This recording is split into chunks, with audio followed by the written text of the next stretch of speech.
টং, ম্যাঙ্গো ফিরনি নিয়ে আমি বেকার লিপি হাজির।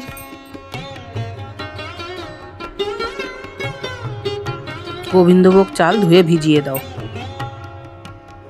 অন্তত আধ ঘন্টা চালটা ভিজুক, ততক্ষণে দুধটা জাল বসিয়ে দাও।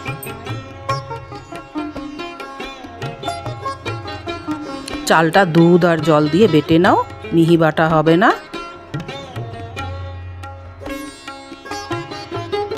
চাল বাটাটা একটু দানা দানা থাকবে, তাহলে খেতে ভালো লাগবে।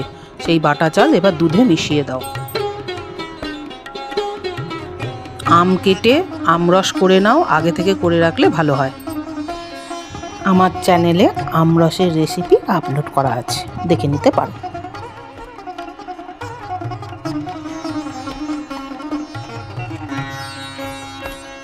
চাল আর দুধের মধ্যে এবার আমের পাল্পটা মিশিয়ে দাও আর মিছরি গুঁড়ো দিয়ে দাও।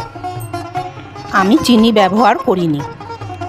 কাজু বাটা বা গুঁড়ো থাকলে মেশাতে পারো, এটা অপশনাল।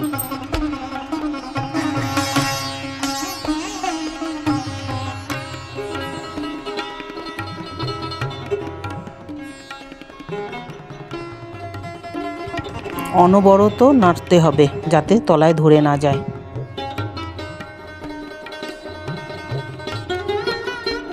ঘন হয়ে এলে একটা স্প্যাচুলার সাহায্যে সেটা তুলে নিয়ে আঙুলের সাহায্যে একটু মাঝখানে দাগ কেটে দেখবে দাগটা আছে না মিলিয়ে গেছে।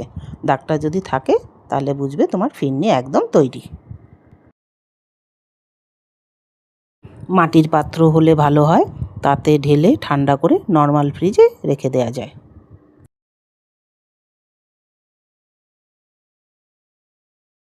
ওপরে আমের কুচি দিয়ে সাজিয়ে পরিবেশন করে দাও। চাইলে ওপরে পুদিনা দিতে পারো, আমি তুলসী দিয়েছি।